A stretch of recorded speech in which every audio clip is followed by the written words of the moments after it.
Cell phones and cancer. A prominent researcher is warning his own staff to limit mobile phone use and to keep them away from children. This is pretty startling because this is the first credible person, first credible institution to issue a formal advisory. And we've never seen this before. No. What most of the medical establishment will say will be, look, there's caveats here. There's no definitive evidence to say that cell phones are dangerous, but in the same breath, you have to say that there's no definitive evidence, long-term evidence, to say that they are safe. And herein lies the problem.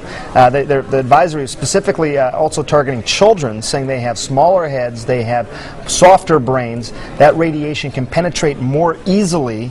Again, sounds good, but there's no evidence to sort of support that. The cell phone industry has released a response to previous remarks. They say that the overwhelming majority of studies about wireless phones do not pose a health risk. The American Cancer Society, the World Health Organization, both agree with that statement as well.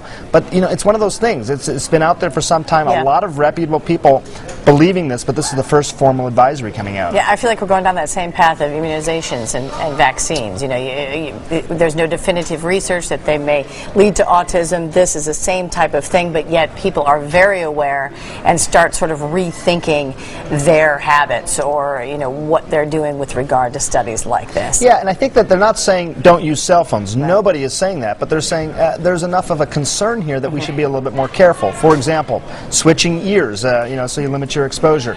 Not sleeping with it underneath your pillow, like so many journalists. Who does that? Well, really? you know, just in case you get called in the middle of the night, you're worried about that.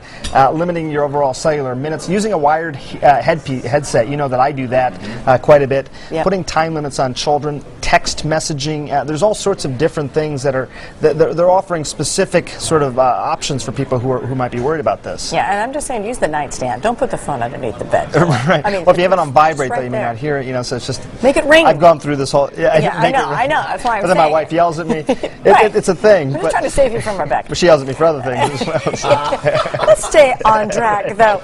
There was also something in this study, was there not, about special precautions if you're pregnant? Yeah, and so for the same reasons we talk about children, unborn fetus could actually be exposed to this, what is called non-ionizing radio frequency. That's the precise name for what a cell phone gives off. And, you know, they say with pregnant women they should be especially cautious about this. And again, it may not be so much holding it to your ear as putting it in your pocket.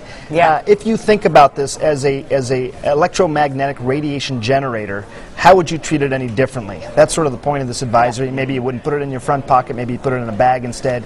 You'd use an earpiece, you'd limit your time. Very, very quickly. Cell phones have been around for a long time. Wouldn't we know by now? Well, you know, it's an interesting question because really, you know, it's 2008 now. You need 20-year data to really say, do these things have a relationship to brain cancer, for example? And while they have been around for a long time, they become much more commonly used over the last decade, and especially among children. So I think, you know, it's one of those things that the advisory says, are we waiting too long for the science to catch up? Should we be using some of our common sense now?